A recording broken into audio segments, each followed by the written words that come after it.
Okay. We're going to get to the podcast in just 1 minute. But imagine I gave you the opportunity to invest in Microsoft, in Apple, in Tesla at its infancy. And now you made all this profit, and it would be unbelievable. You'd be so thankful and so grateful. I believe that day is today for Torch. Because for the next 36 hours, every donation you contribute at givetorch.net is doubled by our generous matchers, and you can come in at the ground floor. Yes, last year over 1 million people enjoyed our podcasts. You as well, I hope. And I believe we can get to 10 million this year. But we need your help. It's only 1 day a year that we ask. We need your contribution. We need your partnership. We love your partnership and your friendship. Please contribute at givetorch.net, givetorch.net. Every dollar is matched. I apologize for taking your time. Thank you so much in advance for your support. Enjoy this episode. You are listening to Rabbi Aryeh Wolbe of Torch in Houston, Texas. This is the Thinking Talmudist podcast.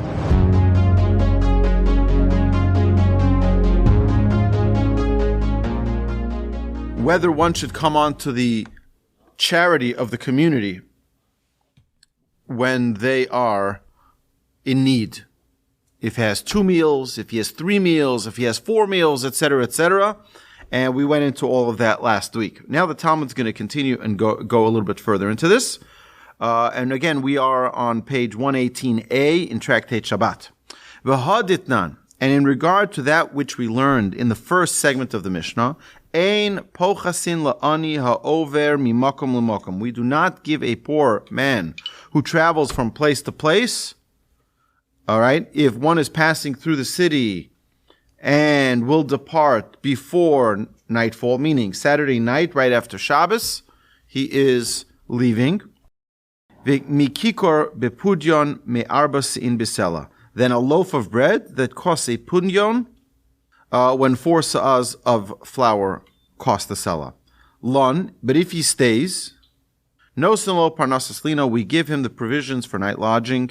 Ve'im shavas, and if he spends the Shabbos in the city, no sinlo mazon shalosh sudos, we give him enough to eat for 3 meals. Lemo rabbanani v'lo Rab Chidka. We see from here that perhaps the opinion of the Mishnah is like Rebbe and not like Rav Chidka. Rav Chidka said you have to give him enough for 4 meals, not for 3 meals. So the Gemara replies, La'olam Rav Chidka. Actually, the Mishnah can also follow Rav Chidka. Kigon di'ika su'uda ba'adei, that he has 1 meal for himself with him. De'amrin alei ha di'ika b'hach achle, where we say to him, the meal that you have with you, eat. Right? You brought your tuna sandwich. Eat that yourself for 1 meal, and we're going to give you the other 3. The Gemara now asks, V'chi azil bereikon azil. But when he departs on Sunday morning, does he depart empty-handed? You're going to take away his 1 meal and the other 3 meals according to Rav Chidka, and now he's going to leave empty-handed. He's not going to have any provisions for himself when he departs. The Gemara answers, Demalavinon le su'uda bahadei. We provide for him a meal to accompany him when he is ready to leave on Sunday. In the meantime, however, he must use his reserved meal for the Shabbos. The Gemara asks, "My parnasas lina." What does it mean, provisions for night lodging? The Gemara answers, Amar Rav Papa, Puria ubei sadya, a bed and a pillow. A bed and a pillow. So, well, of course that means a blanket, right? But a pillow. Okay, so now here's the thing. We have to understand that our obligation towards others, a poor person who comes to your house, you're obligated. Kol haposhet yad notnimlo. The Talmud teaches us that anyone who puts out their hand for assistance, you must give them. You must give them. Doesn't say what you need to give them. It doesn't say how much you need to give them, but you have to give them something. Anybody who stretches out their hand for assistance, you need to give them. Kol haposhet. It doesn't say, oh, only a member of the tribe needs to get. No. Anybody who stretches out their hand, you give them. Panhandler as well, I say you cannot if I needed to give a halachic ruling, my halachic ruling would be, do not, under any circumstances, give them money. You give them a nut bar, you give them a drink, a cold water. Do not give them money. That's my opinion. Why? Because they made plenty of bad decisions that got them. They made plenty of bad decisions with money that got them under that bridge. Giving them more such decisions will probably keep them there. Right? You give them something to eat, they'll actually have something to eat right now for lunch or for whatever time of day it is. Okay, so now the Gemara begins. The Tana Rabbanan, the rabbis taught in a brisa. Ke'ores she'achal behen arvis medichon le'achol behen shachris. Plates in which one ate Friday night may be washed to eat in them in the morning. So we know that you're not allowed to do creative labor on Shabbos. You're allowed to work on Shabbos. You're not allowed to do creative labor on Shabbos. Again, the definition of work, anything you serve people at your Shabbos table, that's work. You clean up a Shabbos table, that's work. But creative labor is cooking, is creative. You're making something into a new existence. You turn on a light, that's creative labor, etc. So now, are you allowed to clean dishes on Shabbos from Friday night to Shabbos morning? Just by the way, very interesting for you to know. Okay? I didn't know this till we had a guest at our home many years ago who said that garbage is muktzah. You're not allowed to touch garbage. The only reason we are allowed to take out the garbage on Shabbos is because it's disturbing to our Shabbos to have garbage there. But you can't just walk around with garbage. And even the garbage that's on the table, the only reason you're allowed to take it off the table is because you're about to set a new table for tomorrow morning, for Shabbos day. And the only reason for Shabbos day you're allowed to clean it up is because you need to set it for the afternoon. But we don't clean up the afternoon meal till after Shabbos. It's a very interesting halacha. Very interesting. You don't clean up the afternoon meal till after Shabbos. There's no need to clean it off. You're not setting it on the table yet. Right? Okay, so that's another thing.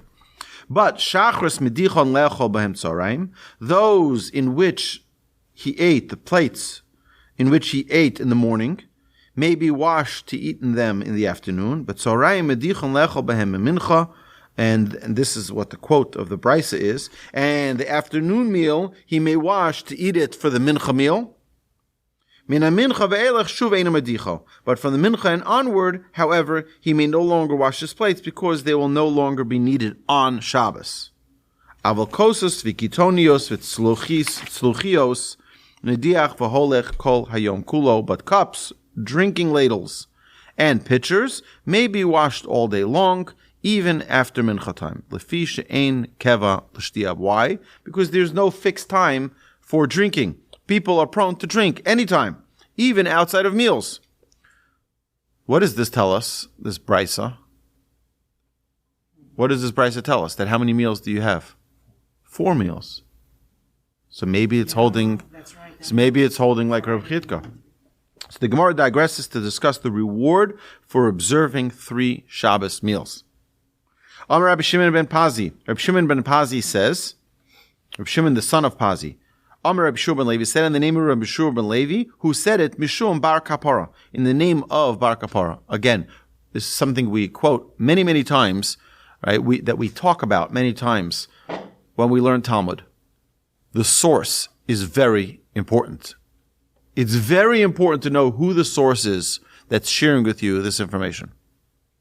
That's why, if you collected all of the names of the Talmud that are quoted, just tell it to me.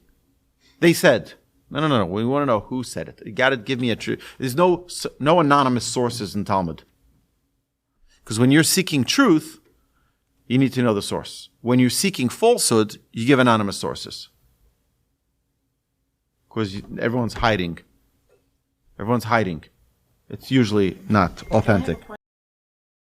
Okay, let me explain the problem of using hot water. The problem with using hot water is that the hot water gets heated up when you use the hot water. You can't cause so now in my house it's even worse. In my house we have a tankless water heater So if you turn on the hot water, you're turning on the machine immediately. That's going to make the water hot. That is like a biblical prohibition to turn on the hot water in my house on Shabbos. So if you have a housekeeper who's cleaning the dishes, they can do whatever they want. Not only that, they can even use the sponges. You're not allowed to use a sponge on Shabbos because a sponge holds the water in, and by using it, you would squeeze it out. You're not allowed to squeeze out liquid on Shabbos. It's one of the 39 prohibitions. There's something which is called grama. It means it's a cause and effect. It's okay, but it's a secondary effect. What does that mean? What happens if someone were to turn on a light switch? What are they doing essentially? When they hit that switch, one little touch, what happens? It's creating a circuit. Okay? Which according to many opinions, by the way, the problem with turning on lights on Shabbos is not that it's fire, because even these bulbs are all LEDs. Yeah. So it's not fire. You can touch it right now, you won't burn your hand. That's right. It has nothing to do with that. What it has to do is that you turn on the switch, it creates a circuit. That's called boneh. That's building. Okay, that's a problem. But it's a biblical prohibition, right? But what happens if I do something else? What happens if I use that hot water, and now what happens is that new cold water is coming into that tank, and the fire gets turned on, and now it starts heating it up. What did I do? I didn't turn on the fire. I used the hot water, but that is a cause. Remember, we said it's a cause that created the effect of the fire now turning on. Now, it doesn't turn on automatically. It turns on when the temperature in that tank gets below a certain temperature. So you triggered the water coming in, that later triggered the temperature to fall below a certain degree, right? And now it causes the fire to turn on, which is a tertiary cause to what you did, which is not so problematic on Shabbos. Because you didn't directly cause it. But people still want to refrain from having to have caused that the water comes in, that it cools off the tank, that now turns on the fire. I don't want to do that. Okay? So, I'll tell you there's another thing. There's something called psik resha. What's psik resha? Psik resha is what happens if it's just an example, okay? The Talmud, I'm just giving this as a disclaimer. The Talmud does not make this recommendation. This is just an example so that you understand the idea. Psik resha means the head came off. What does that mean? The children wanted to play with something. We didn't have what to play with. So he said, let's play with a chicken head. So we take off the chicken head, and now they have what to play with. Now, what comes as a secondary cause of these kids playing with the head? Is that you killed an animal. Was the purpose to kill the animal? No, that wasn't the purpose. The purpose was to have a toy for the kids. You understand? That's the example given in the Talmud. Let me ask you a question. If I open up my door to my house, and that triggers the alarm system to go doo-doo, front door, right?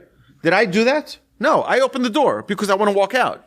As a secondary effect, which is called psik resha, right? A secondary effect to triggering the alarm system that now announces that you entered the room or exited the room. I didn't do that. My cause was opening the door to go out. The secondary effect was that it triggered the alarm. That wasn't my intention.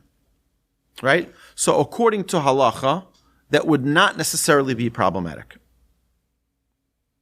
And many people, because you have no way to turn off your alarm system, many people, right, they just use their stuff as, they use their doors as needed. If you have the one that makes an announcement, it's probably better to turn that off. I'm not triggering the alarm. I'm opening the door so I can use the door. The fact that it is triggered by it is not my issue. Something which is pre-assigned. Okay, let me give you an example. These lights here are connected to the internet. I can schedule a timer for these lights. I schedule it before Shabbos, and it's no problem that it operates on Shabbos, however it was pre-scheduled. Did you trigger it on Shabbos? You didn't trigger it on Shabbos. I triggered it by scheduling it on Friday before Shabbos to turn on at this time, off at that time, on at this time, off at that time, because I want to have light when I have my Shabbos meal. But I don't need it to be on at 3 o'clock in the morning. So therefore, I'll preset it myself so that it turns on and off at its own. Right. So the thing is like this, is that we have to be very careful about that. Because that doesn't mean, well, my intention is just to get to synagogue, not to drive. Right? We have to be careful about that, right? Right. But the action is causing a direct effect here of turning on a light. That you're directly, the first thing you're doing when you open that door is turning on the light. The second thing is getting your beverage out. That's very different. Okay? So that's why it doesn't work for, my intention is to get the orange juice out of the fridge. Right, but that's not what happened. The first thing you did was turn on the light. The second thing you did was take out your orange juice. That's a problem. Okay, so here's the thing. I spoke to my rabbi about that, and well, I wondered that too. Right, because one of the reasons that you're not allowed to ride a horse on Shabbat is because you're going to potentially break a branch off a tree. I'll tell you, I had a friend who he came to visit Houston, and he said, what can I do? Oh, I'm going to do the Texas thing. I'm going to ride a horse, right? To go horseback riding. So he went to ride a horse, and him and his friends, it was really hot, they were just, they got together under a tree, because the horses are tall, and they're high up, and it's pretty cool. Like, you're right in the tree. And he, just held onto a branch and cracked it by mistake. And then he realized, wow, that's the law that the Talmud says, right? The reason you can't ride a horse. Now, you know that you can't either swim on Shabbat. You're not allowed to swim on Shabbat. There's a number of reasons. You're not allowed to shower. There are many things that you can't do on Shabbat. So my rabbi said, as a takana, riding a horse is not a biblical prohibition. Riding a horse is a rabbinic enactment so that you don't come to do a biblical prohibition. It's a rabbinic enactment. You have all of these rabbinic enactments, like not going on a boat on Shabbos, like not swimming on Shabbos. Yeah. Oh, 1 second. Well, you're going to come to making a boat, to making a raft. You're going to come to building a raft because while you're at it, you're swimming, you're having such a good time, you're going to build a raft. What? You can't ride a horse because you're going to break a tree. Well, hey, what if you're in a place that has no trees? And what if you can't, all of these crazy things that are going to come as a maybe. So my rabbi says, you have to understand. What the rabbis are really telling us is Shabbos is not a weekend.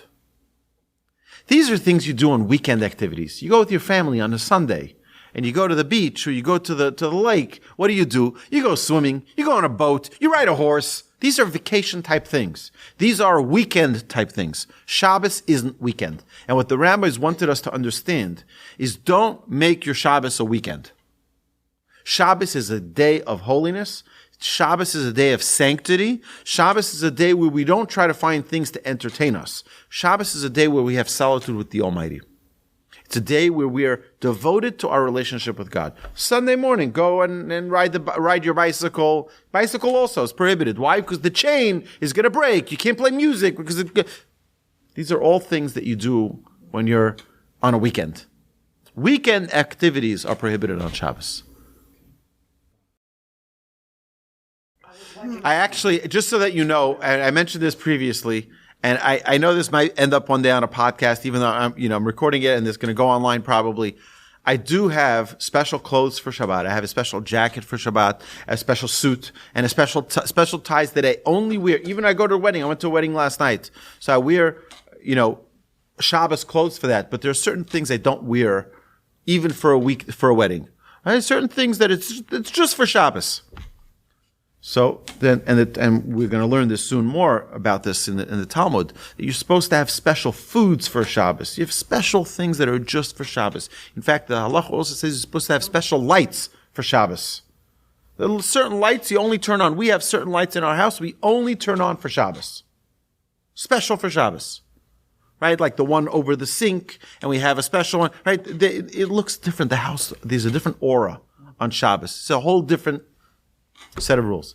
I personally have a special gun for Shabbos. As those of you who know, I carry a firearm, and I have one which is special for Shabbos. And it's even engraved with a Shabbat Shalom on it, because it's special for Shabbos. Right? That's what we call someone who's Meshuggah from Texas. Okay? That's me. Is the Shabbat, exactly. It's my Shabbos gun. It's nicer. It's two-tone. It's a special gun for Shabbos, Right. So you have that, for example, it says, Stam Mishnah, Rabbi Meir. Right? The Talmud says, just a simple, plain Mishnah. I would say Stam means, ordinary. Just an ordinary Mishnah always is attributed to Rabbi Meir, if it doesn't have a source. So, Stam Mishnah, a mere Mishnah, is Rabbi Meir. Well, see, here's the thing. You're not allowed to carry outside of a confined space that is an Eruv. Okay? An Eruv makes it that now you're in your own domain. So, if you're outside of an Eruv, that would be problematic. Right? So, I'll give you an example. Walking from this neighborhood, the Torch Center, Rabbi Yacobian Synagogue, to my neighborhood, this area has its Eruv. That area has its own independent Eruv, but they're not attached. Right. So I wouldn't be able to walk here on Shabbat with a gun or with anything else. With a toothpick in my mouth, I wouldn't be able to walk here. And I wouldn't be able to walk back there either with any type of possessions on me.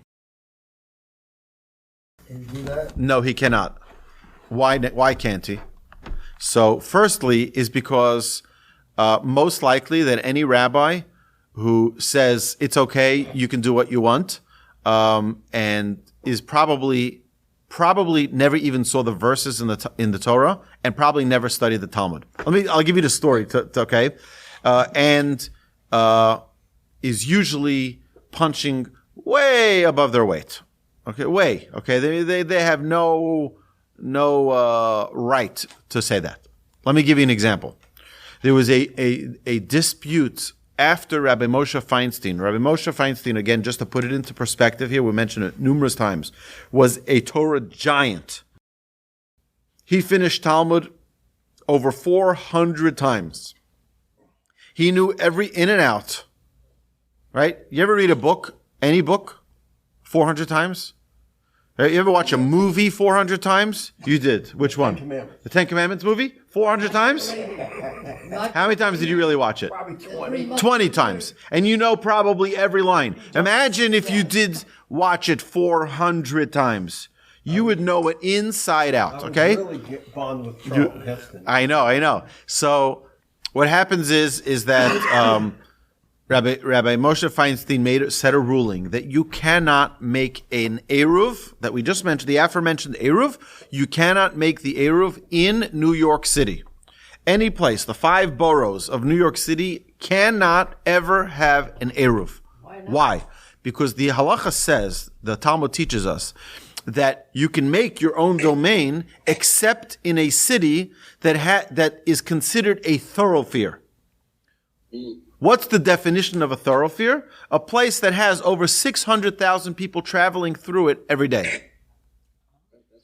And New York City has more than 600,000 people, even on their Shabbos, every single day of the week. There are 600,000 people traveling through New York City. Therefore, it's a thoroughfare, and you cannot make a private domain in a city that's a thoroughfare. One second. The problem is that New York City isn't its own city of Brooklyn and its own city of Manhattan. They're all part of one city. That's a problem. Now, if they all broke off to become their own cities, then it wouldn't be a problem. You can make Brooklyn its own city and you can make an Eruv. But that's not the way it was set up. The way it is they're all boroughs of one city. That makes it very problematic. So one thing, Rabbi Moshe Feinstein set a ruling that you cannot have an Eruv in New York City. Period, point blank, it's done. After Rabbi Moshe Feinstein passed away, a group of rabbis got together and said, maybe we can discuss overturning Rabbi Moshe Feinstein's ruling. They gave specific reasons, and everyone gave their argument. And each argument was refuted, and one rabbi gets up and he says, with all due respect to Rabbi Feinstein is a rabbi, and I'm a rabbi. He said it's prohibited, and I say it's permitted. So one of the rabbis got up, obviously not too happy with this line of thinking. He says, with all due respect, would you be able to say how many pages there are in the tractate of Eruvin that discusses the laws of Eruv? And here this, quote, rabbi is dumbfounded and has no idea how many pages. He says, how dare you put yourself in the same category as Rabbi Feinstein? Rabbi Feinstein learned the tractate of Eruvin over 400 times. He was not a lightweight. He was the greatest rabbi of a century. And you're calling yourself a rabbi, comparing yourself to Rabbi Feinstein? He said, I think it's fair to say that you guys are not in the same ballpark, okay? And therefore, that's pretty solid, huh? The Torah says, and if we're lucky here, I'll be able to point it out very, very quickly here, hopefully, where the Torah says that you have to follow the teachings and the rulings of the rabbis. The Torah says that. Now we have to understand who gives one the authority to be a rabbi. Who gives one the authority to just be, I declare myself, right? So that's not such a simple thing. In order to be an ordained rabbi, you need to have a consecrated by another rabbi, right? Where he says, so again, you have to have a bona fide rabbi give a bona fide rabbi a thing. Now, what's that? Well, everyone should have to. The question is what the standards are. And the standard in what the halacha teaches us is that you have to be proficient in 3 different areas of Jewish law. The traditional areas of Jewish law are the laws of kosher. Okay, and the laws of kosher are the laws of milk and meat, which is one important. Another area of laws of kosher is laws of ta'aruvos, which is mixtures. So what happens tell me the following, okay? What would happen if you had 60 cans of tuna? 60 different cans of tuna. And all the wrappers were taken off. Someone comes there, takes out a random can, throws it out, takes a can of pork, puts it in the group, and now it doesn't either have its label, and now you have no idea which one is the pork one. How do you resolve this challenge, right? So there are different things, something which is a liquid versus something which is a solid, etc., etc. There's many laws that are involved with this. And it's not a simple thing. But this is something that you need to be proficient in these areas in order to be called a rabbi. Another area is the laws of blood. Blood, if you find blood in an egg, right? All those laws are very complicated laws. Not complicated, but they're detailed, and you need to know that. There are others who can get smicha on the laws of Shabbos. You can get smicha on the laws of family purity. You can get smicha on, right? But you need to be proficient and tested in 3 areas. If a rabbi decides that you are proficient enough in those areas, you can ordain another rabbi. And an individual rabbi can do it. The problem is that today, in many circles, I'm not going to specify, either people are not properly ordained, period, or the standards are so low that it's inexcusably incompetent. So you have many times, you can ask a rabbi a law, and they'll be like, and they'll just give you an answer, but that's not what the halacha says. I'll give you an example. I once went to a rabbi and asked him a question, and I knew the answer to the question. I wasn't trying to test them, but I just didn't want to rely on my own ruling. As a rabbi, I don't want to rule for myself on my own matters. I go to another rabbi to get a second opinion. So I went to a rabbi, and the rabbi says, well, nah, it's not good. Now, it's easy for anybody to say it's not good. Just throw it out and that's it. So I brought him a challenge to it because I knew the halacha, I knew the law, and I brought him a challenge to it. And he says, oh, well, I guess you're right. Right? And that was the last time I ever asked that person a question. Because it's not a chachma. It's not it's not a smart thing. It's not the right thing for someone to just say, well, let's stay safe and then say no. That's not that. The Torah doesn't want you to suffer. You can say no to anything. You know what? On Shabbos, you can't do anything. You got to stay like this, right? And tie yourself up to a chair because you can't. Well, what's going to happen if?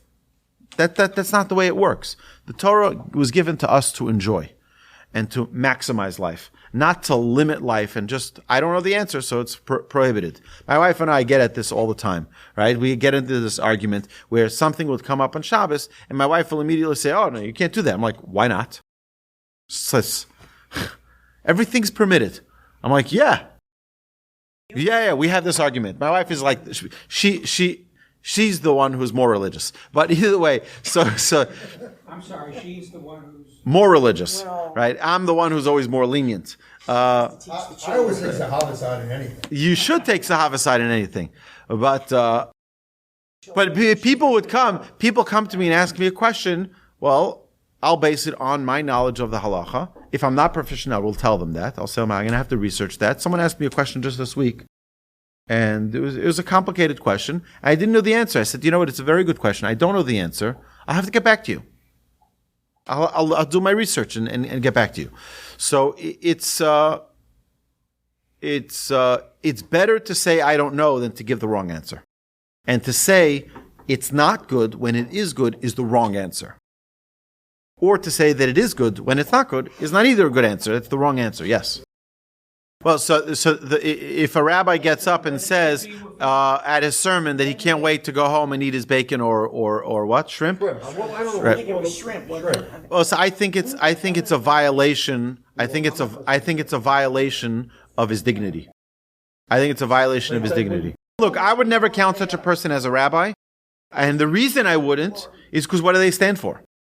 What is a rabbi? You're representing the Torah. If you don't represent the Torah, then don't call yourself a rabbi. I'm not criticizing him for eating what he eats, but I wouldn't call him a rabbi because he doesn't dignify the Torah and he doesn't follow the ordinances of the Torah. But how can someone be a rabbi and not know how to put on tefillin? I mean, it just doesn't make any sense. It just doesn't make any sense. And you know what? It's probably not even his fault. But who ordained him? How do you ordain a rabbi who doesn't know how to put on tefillin? That's tragic. That's tragic. Again, I'm not here.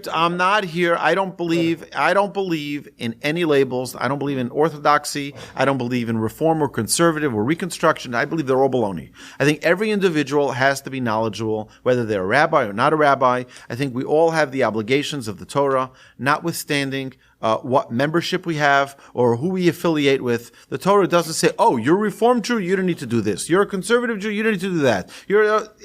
That's nonsense. Every Jew has their own responsibility to the Torah as an individual, regardless of your background, regardless of what your affiliation is. That's nonsense. So I think overall, I think it's tragic that any Jew doesn't know how to put on a tefillin. I think it's tragic for any Jew. The laws of tefillin are not just for Orthodox Jews, and they're not just for observant people. The laws of the Torah are for everyone. It's everyone's. And we talked about this, by the way. If you want a great podcast or video about this, we had a 2-week series. Next week, this Sunday, we're going to do the third part on a world of pleasure. The Torah's entire purpose is to give us pleasure. So the things that are prohibited, it's like you go to a water park and they say, don't jump off the balcony because you're going to break your head, right? Well, why are you giving me so many rules?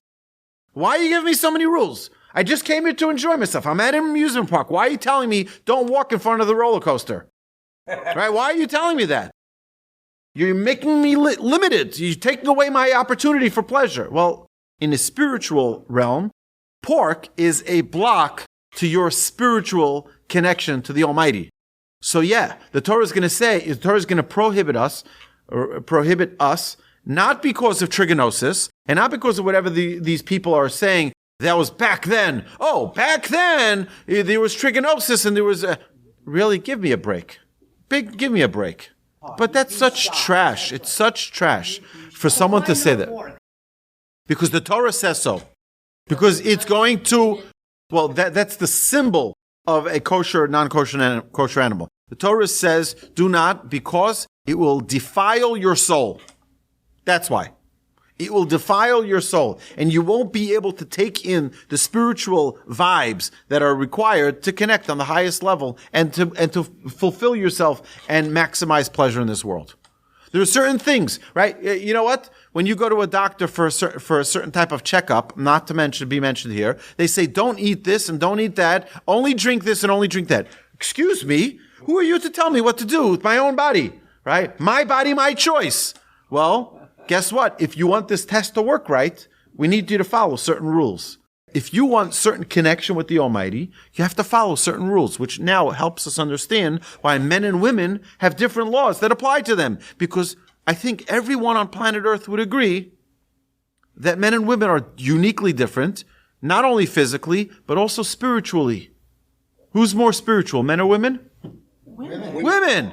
Hands down, women are more spiritual. That's why they're required to less laws in the Torah, because they don't need to have redundancy of the spiritual connection. You don't have to be reminded. Exactly. Women are not obligated to time-bound laws. They do have payas. Everyone? Yeah. What does paya mean? What does paya mean? Paya doesn't mean long curly payas. That's not what it means. No. Payas means the corner of your head. There's a law called payah, which is the corner of your field. Corner. Payah means corner. The corner of your head cannot be cut. It has nothing to do with the curls. The reason they do curls is because they want to take that mitzvah up a notch, where they say, not only we're not going to cut it, we're going to try to make it beautiful. For them, they think that that's beautiful, right? For me, it would be a little mockery if I started walking around with curly payas. Yes, you have payas. You're fulfilling a biblical commandment.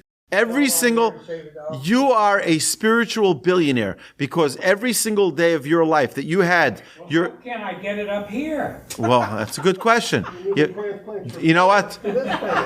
So you have to select it, copy, paste. Take your mouse, copy it, and paste it. There you go. On your head. Okay. You know that there are actually groups that were identified in Mexico. I actually met one of those people, where he told me that they had a tradition that every Friday night, the women would light candles in the closet.